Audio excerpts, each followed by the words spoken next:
Hey guys, मैं हूं आपके साथ सचिन मेवाड़ और हम पढ़ रहे हैं हिस्ट्री ऑफ राजस्थान।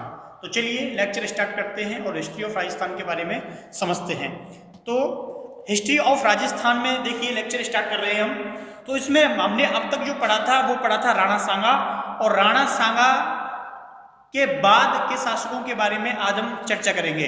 लेकिन हम उनके पुत्रों के बारे में जान लेते हैं कि किस प्रकार पुत्रों के मध्य में संघर्ष की क्या हो जाती है, शुरुआत हो जाती है आपसी सत्ता को प्राप्त करने के लिए। और जब उनके बीच में आपसी सत्ता को प्राप्त करने के लिए संघर्ष की शुरुआत हो जाती है तो ये संघर्ष जो होता है वो इतना भयंकर होता है कि इसमें इन्हें एक दूसरे को खोना पड़ता है। ठीक है, तो यहाँ संघर्ष जो होता है वो होता है सत्ता को लेकर, और सत्ता से बड़ा कुछ नहीं होता, क्योंकि सत्ता के लिए ही जो होता है सब उसी के लिए होता है। तो देखिए यहां हमको थोड़ा वापस महाराणा सांगा को याद करते हैं। महाराणा सांगा, देखिए अब महाराणा सांगा जो होता है तो महाराणा सांगा के पुत्रों के बारे में बात करते हैं। देखिए इनके जो दो पुत्र थे वो एक अलग रानी के थे, यानी कि रतन सिंह और भोजराज। मैं उसी भोजराज के बारे में बात कर रहा हूं जिससे मीरा की शादी हुई थी। ठीक है, मैं उसी भोजराज की बात कर रहा हूं जिसके साथ मीराबाई की शादी हुई थी और उनकी क्या हो जाती है, मृत्यु हो जाती है। तो इनके जो दो पुत्र होते हैं, देखिए एक का नाम था रतन सिंह, ये रतन सिंह, दूसरा था रतन सिंह। ठीक है, ये रानी पद्मिनी वाला रतन सिंह नहीं था। एक होता है रतन सिंह, और रतन सिंह के साथ एक शासक और होता है जो होता है भोजराज। ये दो हो गए। इसके अलावा उदय सिंह और विक्रमादित्य दो अलग थे, यानी कि टोटल थे चार भाई। क्या क्या नाम थे? एक का नाम था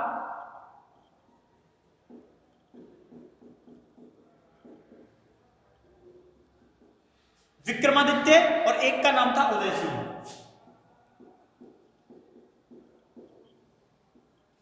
अब देखिए ये जो पुत्र थे, इन पुत्रों में विक्रमादित्य और उदय सिंह जो थे ये एक अलग रानी के थे। ये इनकी जो माता थी उनका नाम था हाड़ा रानी कर्मावती। ठीक है, इनकी जो माता थी इन दो की, किस किस की, एक विक्रमादित्य की और दूसरा था उदय सिंह। इन दोनों की माता अलग थी।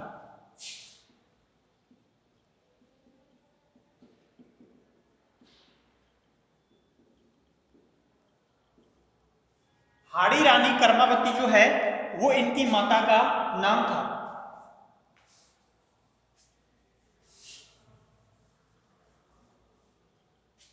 देखिए अब होता क्या है, जब सांगा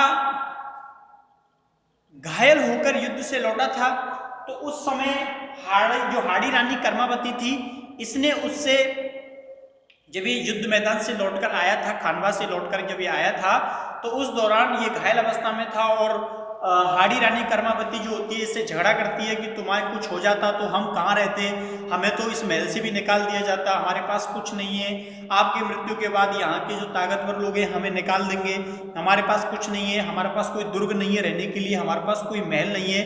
तो ये ऐसी बातें करती है हाड़ी रानी कर्मावती।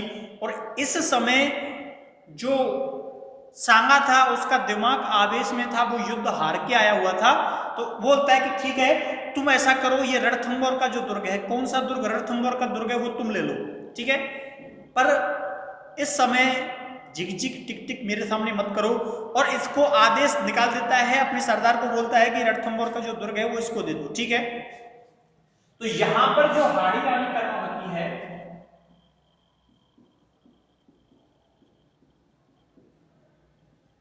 इसको जो है वो रणथंबोर दुर्ग की क्या हो जाती है, प्राप्ति हो जाती है। अब इसको जो रणथंबोर का दुर्ग है ये मिल गया, लेकिन रतन सिंह और जो भोजराज थे, देखो भोजराज की तो मृत्यु हो गई, भोजराज जो होता है वो जो युद्ध में जो होता है वो मारा जाता है, और ये जो युद्ध में मारा जाता है तो केवल कौन बचता है, रतन सिंह बचता है। अब रतन सिंह को इस बारे में चिढ़ बैठ जाती है, रतन सिंह को इस बारे में चिढ़ बैठ जाती है कि इनको रणथंबोर का दुर्ग जो है वो क्यों दे दिया।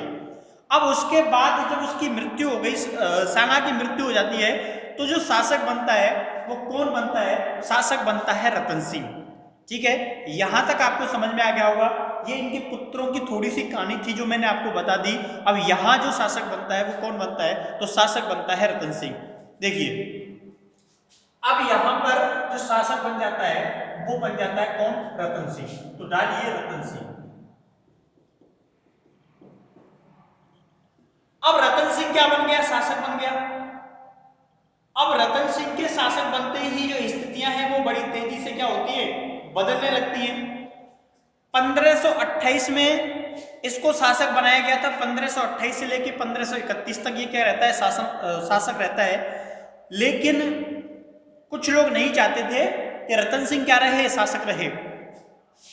तो 1528 से 31 तक क्या रहता है, ये शासक रहता है।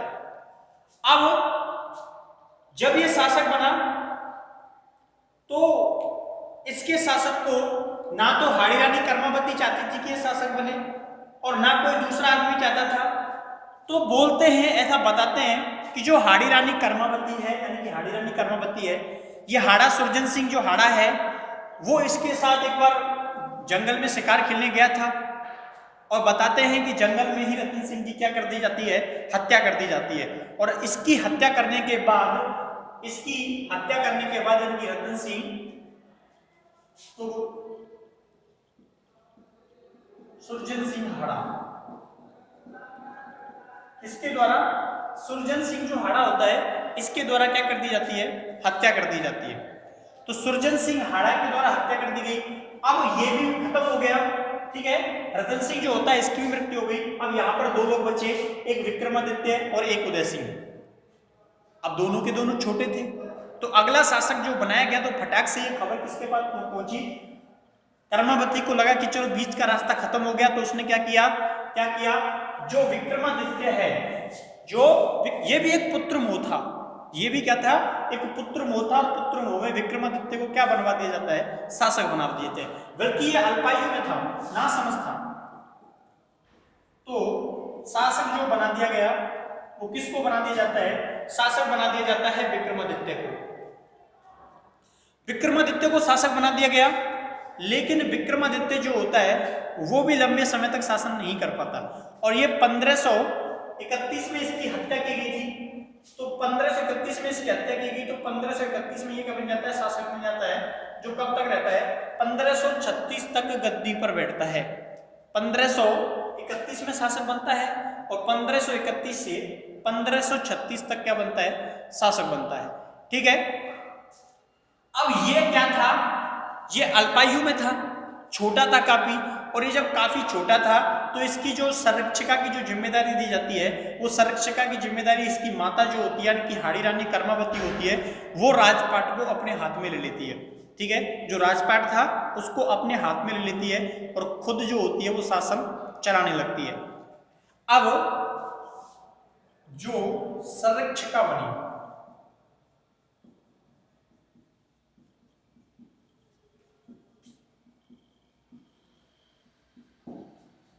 जो हाड़ी रानी कर्मावती होती है, ये क्या बन जाती है, संरक्षिका बन जाती है। और संरक्षिका बनकर इसके शासन का जो शासन व्यवस्था है इसको चलाने लग जाती है इसी के साथ मिलकर। अब क्या होता है, इसी के समय आक्रमण होता है, क्योंकि ये अल्पायु में था। विक्रमादित्य क्या था, छोटा था, अल्पायु में था। और अल्पायु में होने के कारण इसका फायदा किसने उठाया, बहादुर शाह ने उठाया। और बहादुर शाह इसका क्या उठाता है, फायदा उठाता है और गुजरात के ऊपर क्या कर देता है, आक्रमण कर देता है, ठीक है। किसके ऊपर आक्रमण कर देता है, गुजरात के ऊपर आक्रमण कर देता है।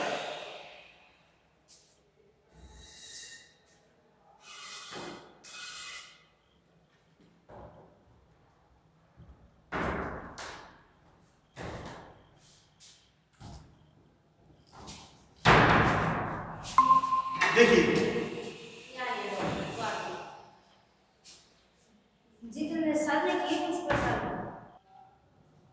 तो होता क्या है, संरक्षिका जो बन जाती है वो कौन बन जाती है, हाड़ी रानी कर्मावती जो होती है वो संरक्षिका बन जाती है, ठीक है।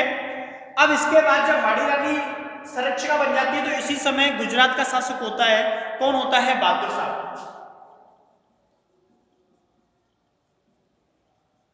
कौन होता है, गुजरात का जो शासक होता है बहादुर शाह, ये क्या करता है, आक्रमण कर देता है। ठीक है, क्या कर देता है, आक्रमण कर देता है। और बहादुर शाह का जो आक्रमण होता है वो कब होता है, 1533 में होता है। बहादुर शाह, बहादुर शाह का आक्रमण कब हुआ, 1533 में इसका आक्रमण होता है। और 1533 के आक्रमण में होता क्या है, 1533 के आक्रमण में तो देखिए ये जो बहादुर शाह जो होता है, ये जो बहादुर शाह जो होता है, ये 1533 में क्या हुआ, गुजरात पर आक्रमण होता है। ठीक है, गुजरात पर क्या होता है, आक्रमण होता है 1533 में। लेकिन 1533 में जो आक्रमण होता है, 1533 में जो आक्रमण होता है, इस आक्रमण में 1533 का जो आक्रमण होता है, तो 1533 के आक्रमण में इसको जो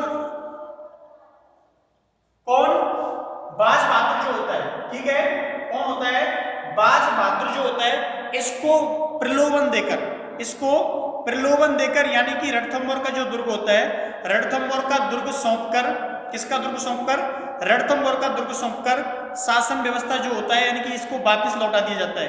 कुछ प्रलोभन देकर इसको क्या किया जाता है, वापस लौटा दिया जाता है।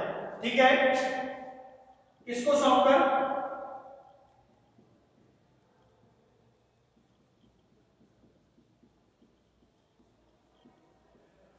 रणथंभौर का दुर्ग सौंपकर इसको वापस लौटा दिया जाता है। लेकिन ये अपना दूसरा आक्रमण करता है। ये क्या करता है, अपना दूसरा आक्रमण करता है। कब करता है, 1534 में।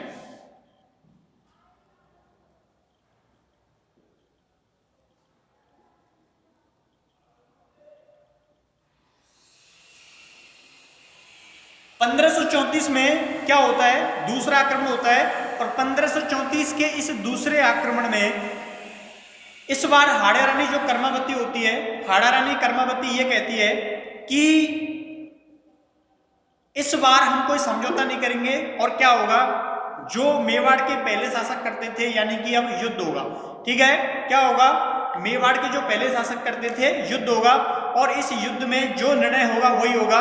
और इस बार क्या होता है, युद्ध होता है। लेकिन इस युद्ध से पहले, लेकिन इस युद्ध से पहले क्या किया जाता है, इस युद्ध से पहले जो यहाँ का शासक था विक्रमादित्य, यहाँ का जो शासक था विक्रमादित्य, और जो उदय सिंह होता है, इनको यहाँ से इनके ननिहाल भेज दिया जाता है। और जो जिम्मेदारी होती है वो किसको सौंप दी जाती है, जो जिम्मेदारी होती है वो बाघ सिंह को सौंप दी जाती है।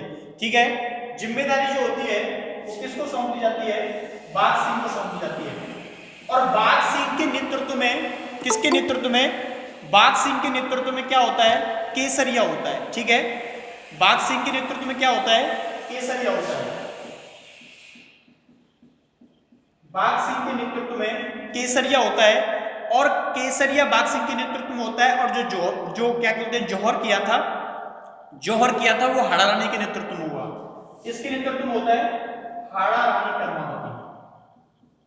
हाड़ा रानी कर्मावती के नेतृत्व में क्या होता है, केसरिया होता है। ठीक है, तो हाड़ा रानी कर्मावती और जो बाघ सिंह होते हैं, इनके नेतृत्व में, बाघ सिंह के नेतृत्व में केसरिया हुआ था। केसरिया बोलते हैं कि राजपूत सैनिक जो होते हैं वो पगड़ी पहनकर क्या करते हैं, युद्ध करते हैं, युद्ध मैदान में कूद जाते हैं। और जो साका, जो जौहर हुआ था वो हाड़ा रानी कर्मावती के नेतृत्व हुआ था। जो राजपूत महिलाएं हैं उन्होंने अपने आप को क्या किया, अग्नि के हवाले कर दिया। ठीक है, अग्नि के क्या कर दिया, हवाले कर दिया। अब इसके बाद होता क्या है कि बाघ सिंह के नेतृत्व में केसरिया होता है, और हाड़ा रानी कर्मावती जो होती है इसके नेतृत्व में क्या होता है, जौहर होता है। ठीक है, तो ये सब कुछ हो जाने के बाद बताते हैं कि इस युद्ध से पहले जो हाड़ा रानी कर्मावती है, इसने हुमायूं से मदद मांगी थी, राखी भेजी थी, लेकिन हुमायूं जो होता है वो मदद नहीं कर पाता। इसके पीछे दो कारण बताए जाते हैं। इसके पीछे दो कारण बताए जाते हैं। एक कारण ये होता है कि जो हुमायूं था वो क्या कर रहा था, हुमायूं उस समय युद्ध में बिजी था,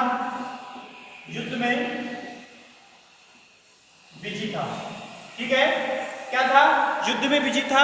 और दूसरा जो कारण बताया जाता है, ऐसा बताते हैं कि जो बहादुर शाह था ये मुगल था, और मुगल होने के बावजूद भी बोलते हैं कि उसके दरमियान क्या नहीं कराया जा सकता था, युद्ध नहीं कराया जा सकता। इनकी दो समकालीन मुगल आपस में लड़ना नहीं चाहते थे एक हिंदू शासक को बचाने के लिए, इसलिए भी उसकी क्या नहीं की, मदद नहीं की। ठीक है, ठीक है।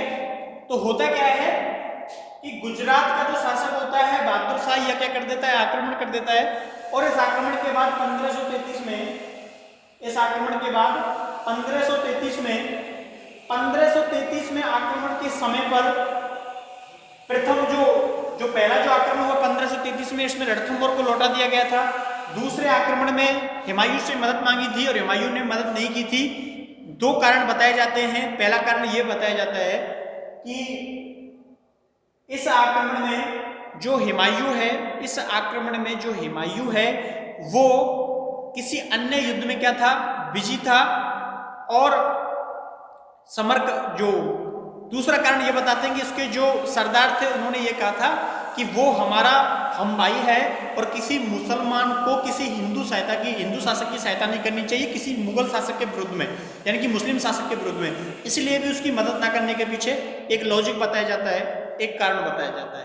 ठीक है, तो इस युद्ध में विक्रमादित्य ननिहाल चला जाता है, लेकिन कुछ समय के बाद जब हुमायूं उस क्षेत्र से फ्री होता है तो उसने इसकी बढ़ती हुई शक्ति को देख करके उसने रणथंभौर पर भी कब्जा कर लिया था, चित्तौड़ पर भी कब्जा कर लिया था। इसलिए हुमायूं ने विक्रमादित्य को सबक सिखाने के लिए, किसको सबक सिखाने के लिए, विक्रमादित्य को सबक सिखाने के लिए, सॉरी गुजरात के शासक बाज बहादुर को सबक सिखाने के लिए क्या करता है, आक्रमण कर देता है। और जब यह आक्रमण किया गया था तो यानी कि जो चित्तौड़ में था, कहां पे था, चित्तौड़ में था, और ये कहां था, रणथंभौर में था। ये कहां था, रणथंभौर में था। तो रणथंभौर में कहां पे, रणथंभौर से ये कहां चला जाता है, कौन, बहादुर शाह कहां चला जाता है, गुजरात चला जाता है।